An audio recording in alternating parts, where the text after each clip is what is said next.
सोलापूर शहरातील स्वागतनगरकडे जाणाऱ्या रस्त्यालगतच्या कृष्णानगर इथं वृद्ध दाम्पत्याची हत्या झाली। दुहेरी हत्येच्या या घटनेनं सोलापुरात मोठी खळबळ उडाली आहे।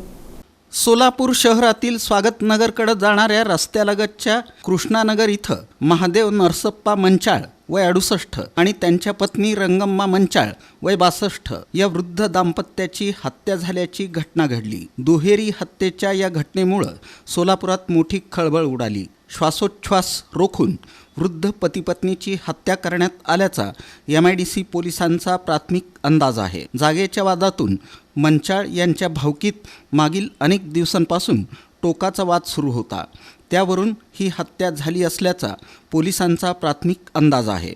मात्र पोलिसांनी सखोल तपास सुरू केला असून आणखी आरोपी निष्पन्न झाले नाहीत। रविवारी रात्री उशिरापर्यंत MIDC पोलीस ठाण्यात अज्ञात कारण आणि व्यक्ती यांच्याविरुद्ध गुन्हा दाखल करण्यात आला।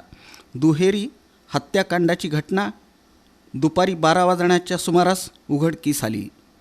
मंचाळ दाम्पत्यानं दुपार झाली तरी दरवाजा का उघडला नाही अशी शंका आल्यानंतर शेजाऱ्यांनी दार ठोठावून पाहिलं, मात्र आतून कोणताही प्रतिसाद मिळाला नाही। त्यामुळं आजूबाजूच्या शेजाऱ्यांची शंका अधिकच बळावली।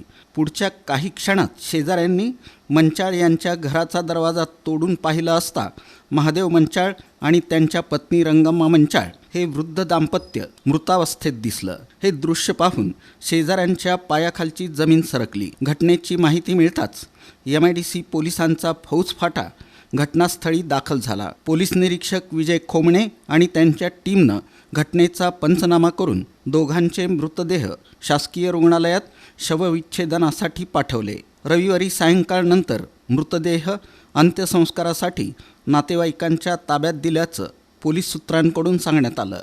मृत महादेव मंचाळ आणि त्यांच्या पत्नी रंगम्मा मंचाळ यांच्या मृतदेहाचं शवविच्छेदन करण्यात आलं।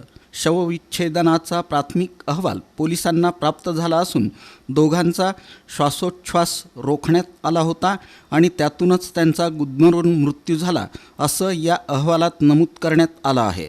वृद्ध मंचाळ पतीपत्नीचा श्वास नेमका रोखला कुणी, तोंडावर उशी किंवा अन्य काही ठेवलं का, हे कृत्य कुणी केलं असावं या दृष्टीनं MIDC पोलिसांचा तपास सुरू आहे।